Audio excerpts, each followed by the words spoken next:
Well, I tried to warn you. I said the Suicide Squad Kills the Justice League was going to be an absolute woke dumpster fire, and here after the release of the game, I just want to say, I told you so. G'day, my name's Dean James, your mate in comics from the land down under, and today we're going to be talking about Suicide Squad Kill the Justice League and their record-breaking refunds on Steam. Ha! If you haven't already, please like and subscribe, and I'll jump right into this article from Fandom Wire.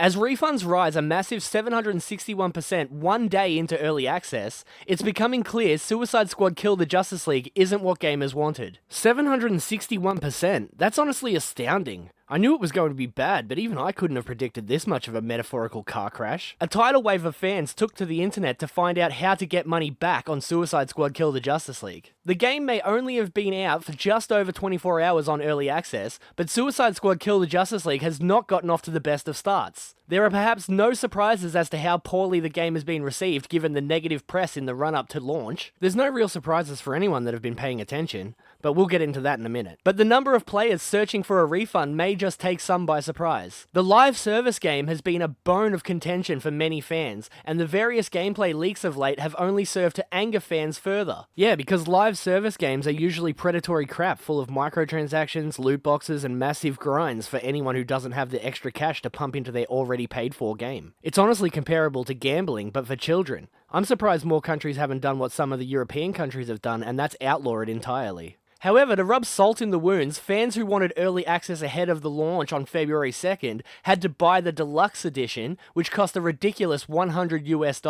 That's about $155 Australian, which is absolutely outrageous for a game with only 10 hours of story. Controversy appears to have followed Suicide Squad Kill the Justice League since it was announced, and in the run-up to its launch, it has not appeased fans' concerns about the game. With the launch of early access, a huge bug saw the game being taken down and it being offline for some time, but despite being fixed now, we're not sure how many fans will rush back. Probably not many, to be honest. Gamers aren't the most forgiving type of people. I know because I am one. As reported by Windows Central, the game has seen an increase of nearly 800% of players searching for how to get a refund, which is no doubt about the maintenance problems that players encountered on early access. Well, not only that, many players are calling the game woke as fuck, which is true and evident in the ugly character designs, the race swapping, the story in which they clearly hate the fans of the classic characters, as seen in this clip. Isn't Deadshot supposed to be white?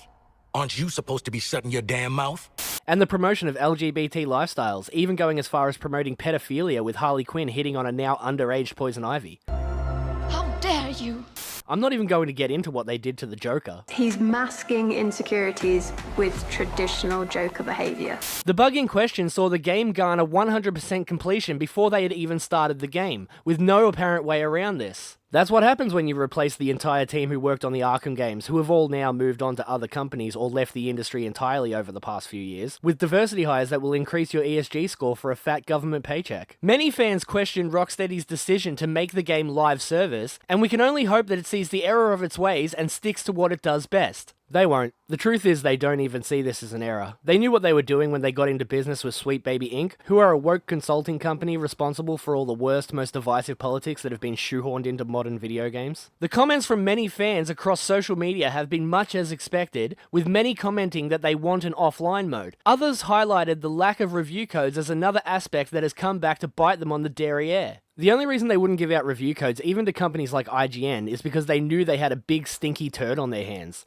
and didn't want you as a gamer to know about it before you gave them your hard-earned money. What's clear is that Suicide Squad Kill the Justice League may have already won the title of Worst Game of 2024, and we're still only in January. Well, February now, but the point still stands. Despite Rocksteady jumping on the live service bandwagon, it may soon come to realize that the popularity of these games is in steady decline. No doubt, players will be hoping that the next offering from the developer will be back to the game's style it has previously excelled in. I wouldn't hold my breath. As I mentioned before, all the people responsible for the classic games we all know and love have moved on and are now long gone, far away from Rocksteady and their agenda. While it may not be a surprise for many in the community to see how poorly Rocksteady's latest offering has performed since launch, what may rise a laugh from many is the sheer scale of players who have taken to searching for a refund. It did make me laugh. Given that the game is a spin-off of the Batman Arkham series, there was always hope that it would live up to its predecessors. However, it looks more like it's tarnishing that legacy. Rocksteady is not the company we once knew and loved. The people working there are simply not any good at their jobs, and should probably not be in charge of any major franchises moving forward. But what do you think? Did you buy this game thinking it was going to be a spiritual successor to the Arkham trilogy? Were you disappointed? Or maybe you actually enjoyed it? Let me know down in the comments and I'll probably respond to you. Either way, that's all I have for you today. My name's Dean James, your mate in comics from the land down under. If you haven't already, please like and subscribe, and I'll see you guys again tomorrow.